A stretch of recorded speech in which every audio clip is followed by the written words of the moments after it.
आपके लिए लेकर आए हैं केमिस्ट्री का नया लेक्चर। आपको अच्छा लगे लाइक कीजिए और चैनल को सब्सक्राइब कीजिए और इसे शुरू से लेके अंत तक देखिए। ये दोस्तों आपके लिए ग्रुप डी एनटीपीसी जैसे अच्छे परीक्षाओं के लिए जरूरी है दोस्तों। तो आइए आज के इस लेक्चर पर ध्यान देते हैं। तो दोस्तों आज का हमारा टॉपिक है रसायन विज्ञान का लेक्चर। तो दोस्तों इसमें देखते हैं साइंस यानी विज्ञान। विज्ञान वह शाखा है, विज्ञान वह शाखा है जिसमें वस्तुओं के गुण, संगठन और संरचना का अध्ययन किया जाता है। दोस्तों विज्ञान की वह शाखा जिसमें वस्तुओं के गुण, संगठन, संरचना को अध्ययन किया जाता है रसायन विज्ञान कहलाता है। तो दोस्तों एग्जाम में ये पूछा जा सकता है कि विज्ञान क्या है। तो दोस्तों यही होता है विज्ञान की वह शाखा जिसमें वस्तुओं के गुण, संगठन और संरचना को अध्ययन किया जा सकता है। दोस्तों ये है हमारा विज्ञान। आइए दोस्तों आगे देखते हैं रसायन विज्ञान। रसायन विज्ञान दोस्तों जिसे केमिस्ट्री कहते हैं इंग्लिश में, केमिस्ट्री सर। इस शब्द की उत्पत्ति मिस्र के प्राचीन नाम कीमिया से हुई है। तो दोस्तों इसकी उत्पत्ति मिस्र के प्राचीन नाम कीमिया से हुई है जिसका अर्थ है काला रंग। तो दोस्तों आपके एग्जाम में पूछेगा कि विज्ञान नाम की उत्पत्ति किस नाम से हुई है और इसका अर्थ क्या है। तो कीमिया शब्द से हुई है, इसका अर्थ है काला रंग। तो दोस्तों आइए आगे देखते हैं रसायन विज्ञान के जनक या पिता। अक्सर आप देखते होंगे दोस्तों कि को आ जाता है एग्जाम में कि इसके पिता, इसके जनक क्या है। तो दोस्तों इसे पढ़ते हैं रसायन विज्ञान के जनक या पिता। रसायन विज्ञान के जनक या पिता दोस्तों ये हैं लेवोइसियर। वो कौन है? लेवोइसियर। वो है दोस्तों लेवोइसियर। रसायन विज्ञान के जनक और पिता कौन है? लेवोइसियर। ये है दोस्तों लेवोइसियर। पदार्थ। आइए दोस्तों पदार्थ हम जानते हैं दोस्तों, हम लोग पढ़े होंगे बेसिक में 7, 8, 9 में पढ़े होंगे दोस्तों। पदार्थ के 3 वो होते हैं, पदार्थ की 3 अवस्थाएं जिसे कहते हैं ठोस, द्रव, गैस। तो इसी का अध्ययन करेंगे इस लेक्चर में दोस्तों। ध्यान से देखिए यह है पदार्थ। पदार्थ वे सभी वस्तुएं जो स्थान घेरती हैं, वो सभी वस्तुएं जो स्थान घेरती हैं तथा जिनमें द्रव्यमान हो। तो दोस्तों कोई भी वस्तु उसमें द्रव्यमान, सीधी सी बात होता है, द्रव्यमान हो उन्हें पदार्थ कहा जाता है। वे सभी वस्तुएं जो स्थान घेरती हैं तथा जिनमें द्रव्यमान हो उन्हें पदार्थ कहा जाता है। जैसे जल, हवा, बालू, ऑक्सीजन। तो दोस्तों इसे उम्मीद है समझ गए होंगे। जैसे जल है, जल को आप दोस्तों जैसे बाल्टी में रखते आप जानते हैं उसमें द्रव्यमान का मतलब समझते हैं। द्रव्यमान का मतलब होता है वजन। इसी से आप समझिए द्रव्यमान का मतलब होता है वजन। तो जैसे जल, हवा, बालू, ऑक्सीजन आपको पता है तो इसमें वजन यानी द्रव्यमान होता है। आइए दोस्तों पदार्थ को इस पैराग्राफ से हम आपको समझेंगे। उम्मीद है कि आप समझिए, ढंग से समझने की कोशिश कीजिए, ये बहुत ही इंपॉर्टेंट है। पदार्थ में क्या होता है दोस्तों? पदार्थ 2 प्रकार की होती हैं। पदार्थ 2 प्रकार की, भौतिक वर्गीकरण और रासायनिक वर्गीकरण। इसे 2 पार्ट में बांटा गया है, भौतिक वर्गीकरण, रासायनिक वर्गीकरण। देखिए दोस्तों भौतिक वर्गीकरण में यही 3 अवस्थाएं हमारे जो आपको हम किए थे, ठोस, द्रव और गैस। ये भौतिक वर्गीकरण में 3 अवस्थाएं यही होती है, ठोस, द्रव, गैस। और रासायनिक वर्गीकरण में शुद्ध पदार्थ, मिश्रण। ठीक है समझ में? देखिए सब दोस्तों भौतिक वर्गीकरण में 3 ठोस, द्रव, गैस और रासायनिक वर्गीकरण में शुद्ध पदार्थ और मिश्रण होता है। देखिए सब दोस्तों शुद्ध पदार्थ में तत्व एवं यौगिक। शुद्ध पदार्थ भी 2 प्रकार के होते हैं, तत्व और यौगिक। और मिश्रण भी 2 प्रकार के, समांगी एवं विषमांगी दोस्तों। तो अब आगे ये अध्ययन करेंगे, हम अगले टॉपिक में इसे जरूर लेकर आएंगे। आप इसे देखिए और समझिए। मिश्रण लिख दो, समांगी मिश्रण और विषमांगी मिश्रण। और शुद्ध पदार्थ में तत्व एवं यौगिक। और ये भी दोनों दोस्तों 2 प्रकार के दिखे दोस्तों। तत्व एक धात्विक होता है, एक अधात्विक होता है। एक होता है धात्विक और एक अधात्विक। और यौगिक होता है कार्बनिक और अकार्बनिक। यौगिक भी 2 प्रकार के होता है, एक होता है कार्बनिक, एक होता है अकार्बनिक।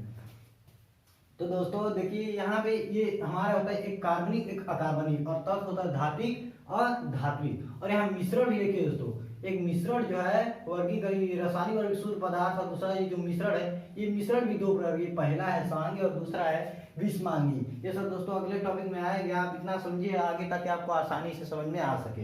तो देखिए दोस्तों आगे सॉलिड यानी ठोस, जिसे इंग्लिश में हम सॉलिड्स कहते हैं। जिन वस्तुओं का आकार एवं आयतन दोनों निश्चित हो, जिन वस्तुओं का आकार एवं आयतन दोनों निश्चित हो वो ठोस कहलाता है। जैसे दोस्तों आप देखे होंगे पत्थर को, पत्थर जैसा भी रहता है उसे अपने हाथ से कुछ नहीं जल्दी कर पाएंगे जब उसको तोड़ेंगे मोड़ेंगे नहीं। तो दोस्तों वो ठोस है, उसका आकार तो निश्चित रहेगा ही, लेकिन उसका वजन जो रहेगा वो निश्चित है। इसे दोस्तों ठोस कहते हैं। ये हमारा क्या हो जाता है, ठोस। और आगे देखते हैं दोस्तों द्रव, यानी द्रव को इंग्लिश में कहा जाता है लिक्विड। लिक्विड दोस्तों जिस वस्तु का आकार निश्चित होता है लेकिन आयतन निश्चित नहीं होता है। दोस्तों आप जैसे बाल्टी में उठाते हैं, आप बाल्टी ले रहे हैं छलते हैं, लेकिन उसका आकार कोई पूछेगा तो आप नहीं बता पाएंगे दोस्तों। लेकिन आपको ये कोई पूछेगा ये कितने केजी का है तो आप इसी इजीली बता सकते हैं। इसलिए हम कह सकते हैं कि इसका आकार अनिश्चित है, आकार अनिश्चित एवं आयतन निश्चित हो तो वो हमारा दोस्तों द्रव कहलाता है। क्या कहलाता है, द्रव कहलाता है।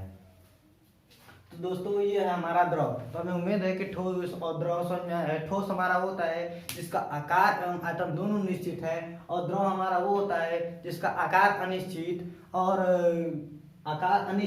आयतन निश्चित हो, वो हमारा द्रव होता है। जैसे दोस्तों देखिए अल्कोहल, पानी, मिट्टी के तेल, ये तो दोस्तों द्रव ही है। द्रव जैसे द्रव का मतलब समझ लीजिए वाटर मतलब पानी। जैसे कि दोस्तों तरल पदार्थ, पानी तरल है, ये सब भी तरल है, अल्कोहल तरल है, ये सब हमारा द्रव में आता है। अब आइए गैस में। जिन वस्तुओं का गैस दोस्तों आप जाते होंगे, गैस भरवाती हैं सिलेंडर में या हवा, ये सब गैस है दोस्तों, आपको पता ही होगा। तो गैस जिस वस्तु का आकार एवं आयतन दोनों अनिश्चित है दोस्तों। सही बात है, हवा का ना ही कोई आकार होता है और ना ही निश्चित, ये तो आप भली भांति जानते होंगे। ये हमारा होता है गैस, ये गैस कहलाता है। तो ये दोस्तों बहुत ही आसान है। इस वस्तु गैस अगर पूछ देगा गैस क्या है, तो गैस आप जानते हैं वो एक तरह का गैस है, तो इसका आकार एवं आयतन दोनों अनिश्चित होता है, इसलिए इसे हम गैस कह सकते हैं। एग्जाम में पूछता है दोस्तों, अब जैसे देख लीजिए दोस्तों हवा ऑक्सीजन, ठीक दोस्तों ये गैस है। अब आइए अगले टॉपिक पे। ये देखिए दोस्तों गैस का कोई पृष्ठ नहीं होता, इसे विसरण बहुत अधिक। इससे दोस्तों समझिए गैस का कोई पृष्ठ नहीं होता। पृष्ठ मतलब किनारा दोस्तों, पृष्ठ का मतलब किनारा समझिए। पृष्ठ का मतलब हमारा होता है, पृष्ठ का मतलब होता है किनारा। आप लोग मैथ पढ़े होंगे तो आप शायद इसका नाम जरूर सुने होंगे, इसका वक्र पृष्ठ। तो इसका पृष्ठ का मतलब नहीं होता है दोस्तों लगभग किनारा। तो गैस का आप जानते हैं ना ही कोई किनारा होता है। इसका विसरण मतलब दोस्तों फैलाव। अगर आप गैस को लीक करता है तो आप जानते हैं कितना तेज फैलता है। विसरण का मतलब होता है फैलना। विसरण का मतलब होता है दोस्तों फैलना। विसरण का मतलब होता है दोस्तों फैलना। इसे अपने भाषा में गए तो गैस हवा में बहुत जल्दी ही फैलता है, इसका मतलब विसरण बहुत अधिक होता है। और ये जो है दोस्तों इसका कोई पृष्ठ मतलब कोई कोर नहीं होता है, कोई किनारा नहीं होता है, इसलिए गैस इसमें ना ही विसरण बहुत अधिक होता है और ये आसानी से संपीड़ित किया जा सकता है दोस्तों। ठीक दोस्तों इसे समझिए, इसे आसानी से संपीड़ित मतलब दोस्तों इसे संपीड़ित मतलब इसे अलग किया जाता है। ऑक्सीजन को आप जैसे ऑक्सीजन में देखिए ऐसे करते हैं, ऐसे करते सब हो जाता है। गैस में कुछ भी करते हैं इधर, मतलब समझिए दोस्तों गैस का मतलब समझिए कि उसे कोई ये समझ लीजिए गैस है दोस्तों, इसमें कुछ भी इधर उधर करो क्रॉस हो जाता है, मतलब अलग हो जा रहा है, ये समझिए दोस्तों। तो मतलब ये कह सकते हैं कि गैस का फैलाव जो है बहुत अधिक होता है और इसका पृष्ठ नहीं होता, इसका कोई किनारा नहीं होता और इसमें फैलाव बहुत अधिक होता है और इसे आसानी से अलग किया जैसे ये है हमारा गैस। और आइए दोस्तों ठोस में कणों के उच्च क्रम में व्यवस्था को क्रिस्टल जालक कहते हैं। तो दोस्तों ये टॉपिक देखिए, तो ठोसों में कणों की उच्च क्रम में व्यवस्था को क्रिस्टल जालक कहा जाता है। तो दोस्तों ठोस के कणों में उच्च क्रम में व्यवस्था को क्रिस्टल जालक कहते हैं दोस्तों, क्रिस्टल जालक कहते हैं। अब ये दोस्तों द्रव पदार्थ का घनत्व गैस से अधिक किंतु ठोस से कम होता है। दोस्तों इसे समझिए, ये समझने लायक चीज है। द्रव पदार्थ का घनत्व, द्रव जो है द्रव भी एक तरह का पदार्थ है दोस्तों, ये भी एक प्रकार का पदार्थ है, बस इसे पहचाने ये ठोस है द्रव गैस है। हम करें दोस्तों ये पदार्थ भी क्या है हमारा ठोस है, क्योंकि इसका आकार निश्चित है और इसकी आकार और द्रव्यमान निश्चित है दोस्तों। इसलिए इसे यहाँ लिखिए द्रव पदार्थ का घनत्व, द्रव का जो घनत्व है गैस से अधिक होता है दोस्तों। द्रव पदार्थ का जो घनत्व होता है दोस्तों, घनत्व मतलब घना, उसके कण आपस में बहुत सटे हुए होते हैं, मतलब चिपके हुए थे, इसलिए उसका घनत्व ज्यादा होता है। द्रव पदार्थ का घनत्व गैस से अधिक, क्या है दोस्तों, द्रव पदार्थ का दोस्तों गैस, जैसे दोस्तों हमारा देखिए ये हमारा पत्थर है, इसमें कण बहुत ही नजदीक नजदीक होता है दोस्तों, इसलिए सॉलिड होता है, मतलब ठोस होता है। इसलिए कह रहे हैं द्रव पदार्थ, द्रव हमारा ऐसे ऐसे होता है, मतलब इसका कण थोड़ा दूर दूर होता है दोस्तों, और गैस का उससे भी ज्यादा दूर, इसलिए यहाँ कह रहा है द्रव पदार्थ का घनत्व गैस से अधिक किंतु ठोस से कम होता है। ठोस से कम इसलिए होता है क्योंकि उसका कण आपस में बहुत नजदीक और चिपके हुए होते हैं दोस्तों, और गैस जो है हमारा गैस का कण जो है बहुत दूर दूर होते हैं दोस्तों। ठीक, यानी कह रहा है द्रव पदार्थ का घनत्व गैस से अधिक किंतु ठोस से कम होता है। ठीक दोस्तों, गैस का कोई पृष्ठ तल नहीं होता, जैसे दोस्तों हम पीछे पढ़े थे, गैस का कोई पृष्ठ तल नहीं होता है। जल तीनों भौतिक अवस्थाएं में रह सकती है, जल जो है तीनों भौतिक अवस्थाएं में रह सकती हैं। देखिए दोस्तों इसे एग्जाम्पल द्वारा समझते हैं। ठोस, देखिए दोस्तों ठोस है, इसको हम गर्म करते हैं तो द्रव बन जाता है, जैसे भाप उठता है, जैसे भाप उठता है, ठोस को हम गर्म करेंगे तो मतलब भाप उठता है उसमें, ठोस। ठीक, द्रव ठोस, देखिए दोस्तों ठोस गर्म करने पर तो द्रव हमारा बनेगा। ठीक, यानी बर्फ को पिघलाएंगे तो हमारा क्या बनेगा, द्रव बनेगा, और द्रव को ठंडा करेंगे तो हमारा क्या हो जाएगा, ठोस हो जाएगा। और यहाँ देखिए दोस्तों यही चीज यहाँ दिया है, द्रव है हमारा, अगर इसे हम गर्म करेंगे तो ये हमारा क्या बनेगा, गैस। जैसे आप देखे होंगे दोस्तों, अगर आप पानी कभी उबालते होंगे आग पे तो यहाँ हमारा भाप उठता है, जिसे हम कहते हैं गैस, उसी को गैस, वो गैस का रूप लेता है, जो उड़ जाता है दोस्तों। तो द्रव है, अगर इसको गर्म करेंगे तो गैस के रूप में उड़ जाएगा, और उसी गैस को ठंडा करेंगे तो हमारा द्रव का रूप ले लेता है दोस्तों। उम्मीद है कि ये आपको समझ में आ रहा होगा। आगे देखिए दोस्तों, पदार्थ की चौथी अवस्था, ये बहुत इंपॉर्टेंट है दोस्तों। ये देखिए अक्सर पूछ देता है पदार्थ की चौथी अवस्था किसे किस नाम से किसे कहते हैं, तो वो है प्लाज्मा। दोस्तों इसका नाम आप लोग सुने होंगे, ज्यादातर मरीजों को दिया जाता है, यही है हमारा प्लाज्मा। कोविड-19 चल रहा है, इसमें प्लाज्मा का उपयोग बहुत ज्यादा होता है, इसलिए ये प्लाज्मा, यानी पदार्थ की चौथी अवस्था प्लाज्मा होता है। और आगे देखिए पदार्थ की पांचवी अवस्था, पदार्थ की अवस्था बोस-आइंस्टाइन कंडेंसेट, बोस-आइंस्टाइन कंडेंसेट, ये वैज्ञानिक के नाम पर है दोस्तों, इसे याद रखिएगा, इसमें समझाने योग्य कुछ है नहीं। पदार्थ की पांचवी अवस्था बोस-आइंस्टाइन। तो बात करते हैं तत्व किसे कहते हैं। तत्व का थोड़ा सा परिभाषा भी पूछ देता है, ऑप्शन देगा तो तत्व किसे कहते हैं, तो वह पदार्थ जो एक ही प्रकार के परमाणुओं से मिलकर बना होता है उसे तत्व कहते हैं। वह पदार्थ जो एक ही प्रकार के परमाणुओं से मिलकर बना होता है उसे हम तत्व कहते हैं। क्लियर, तत्व पूछेगा किसे कहते हैं, तो वह पदार्थ जो किसी एक ही परमाणुओं से या एक ही प्रकार के परमाणुओं से मिलकर बना होता है उसे हम तत्व कहते हैं। या इसका और डिफिनेशन, जिस पदार्थ के किसी अन्य रूप में विभाजित नहीं किया जा सकता है उसे ही हम तत्व कहते हैं। जिस पदार्थ के किसी अन्य रूप में विभाजित नहीं किया जा सकता है उसे हम तत्व कहते हैं। तत्व पूछता है कितने प्रकार के होते हैं, तो तत्व दो प्रकार के होते हैं। तत्व कितने प्रकार के होते हैं, दो प्रकार के, एक धातु और दूसरा अधातु। पहला धातु और दूसरा अधातु। अब बात करते हैं कि धातु किसे कहते हैं, तो धातु तत्व विद्युत और ऊष्मा के सुचालक होते हैं।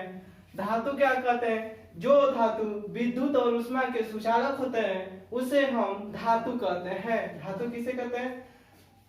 अब बात आता है कि धातु क्या होता है, तो विद्युत और ऊष्मा के सुचालक होते हैं।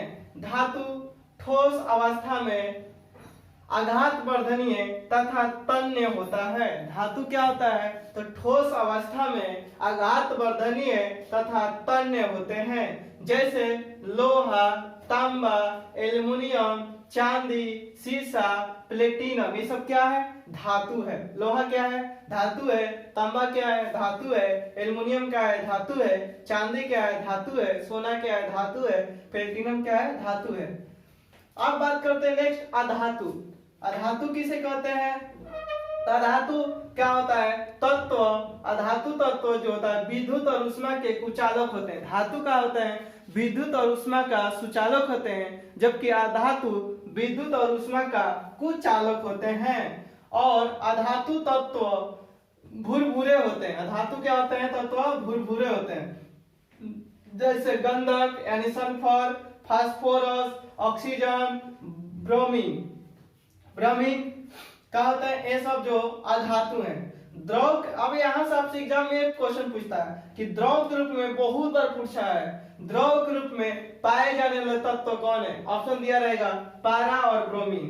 तो आपसे पूछेगा द्रव के रूप में पाए जाने वाले तत्व कौन सा है? पारा। धातु पूछेगा पारा, और अधातु पूछेगा तो ब्रोमीन। अधातु पूछेगा ब्रोमीन, धातु पूछेगा तो पारा। गैस अवस्था में पाए जाने वाले तत्व कौन सा होता है? Hydrogen, oxygen, nitrogen, chlorine, etc इत्यादि।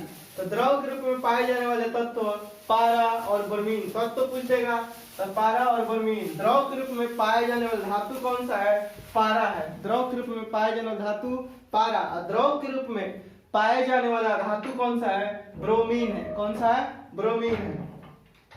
नेक्स्ट बात करते हैं, वर्तमान समय में खोजे गए कुल तत्वों की संख्या कितनी है? 118 है। वर्तमान समय में कुल खोजे गए तत्वों की संख्या कितनी है? 118 है। 118 तत्वों में से प्राकृतिक में पाए जाने वाले तत्वों की संख्या 98 है। प्राकृतिक के रूप में पाए जाने वाले तत्वों की संख्या कितनी है? 98 है। वर्तमान समय में कुल तत्वों की संख्या 118 है, जिसमें से प्राकृतिक रूप में पाए जाने वाले तत्वों की संख्या 98 और कृत्रिम रूप से जो मैन मेड द्वारा बनाया गया है, कृत्रिम रूप से पाए जाने वाले तत्वों की संख्या कितनी है? 20 है।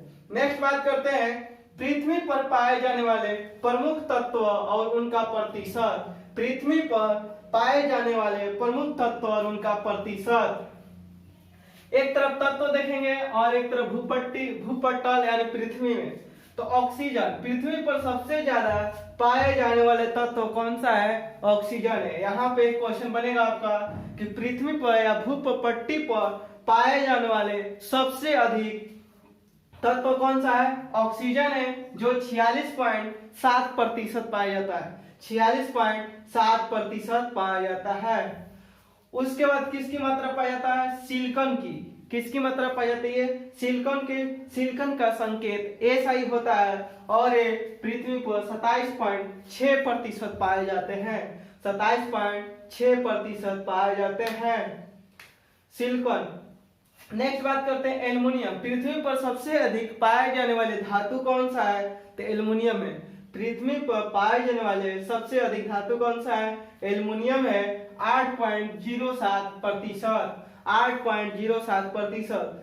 ऑक्सीजन कितना है? तो 46.7%। सिलिकॉन कितना है? 27.6%। एल्युमिनियम कितना? 8.07%। नेक्स्ट लोहा का प्रतिशत होता है 5.05%। लोहा कितना प्रतिशत? 5.05%। जबकि कैल्शियम का संकेत C है, लोहा का संकेत Fe होता है। कैल्शियम कितना पाया जाता है? 3.65%। 3.65%। सोडियम Na, सोडियम Na जो कि भूपट्टी पर पाया जाता है, कितने प्रतिशत? 2.75%। नेक्स्ट जो पाया जाता है पोटेशियम। पोटेशियम का K संकेत होता है और ये 2.58% पाया जाता है। Next magnesium. मैग्नीशियम जो है 2.08% पाया जाता है और अन्य तत्व 2.42% आता है। आपसे एग्जाम में पूछ देगा अरेंज में सजाने के लिए कि कौन सा भूपट्टी पर 4 ऑप्शन दे देगा और कौन सा पृथ्वी पर अरेंज में सजाएं कि तत्व की मात्रा प्रतिशत में अधिक है। तो पहले ऑक्सीजन होगा, उसके बाद सिलिकॉन होगा, फिर एल्युमिनियम होगा, फिर लोहा होगा, उसके बाद कैल्शियम होगा, उसके बाद सोडियम होगा, फिर पोटेशियम होगा, फिर मैग्नीशियम होगा, फिर अन्य होगा। इसी तरह फिर नेक्स्ट बात करते हैं सामान्य मानव शरीर में तत्व की औसत मात्रा। जो हमारे शरीर है उसमें शरीर में कितने कितने प्रतिशत तत्व और उसकी मात्रा यानी प्रतिशत पाया जाता है, उसके बारे में देखेंगे दोस्तों। तो ये भी अरेंज करने के दे देता है। तो बात करते हैं ऑक्सीजन। ऑक्सीजन जो हमारे शरीर में, मनुष्य के शरीर में 65% पाया जाता है। मनुष्य के शरीर में ऑक्सीजन कितना प्रतिशत? 65%, कार्बन कितने प्रतिशत, 18% पाया जाता है। ऑक्सीजन मनुष्य के शरीर में 65% और कार्बन 18%। कार्बन का संकेत C होता है। हाइड्रोजन जो कि 10% पाया जाता है। हाइड्रोजन तो ऑक्सीजन 65%, उसके बाद कार्बन 18%, हाइड्रोजन 10%।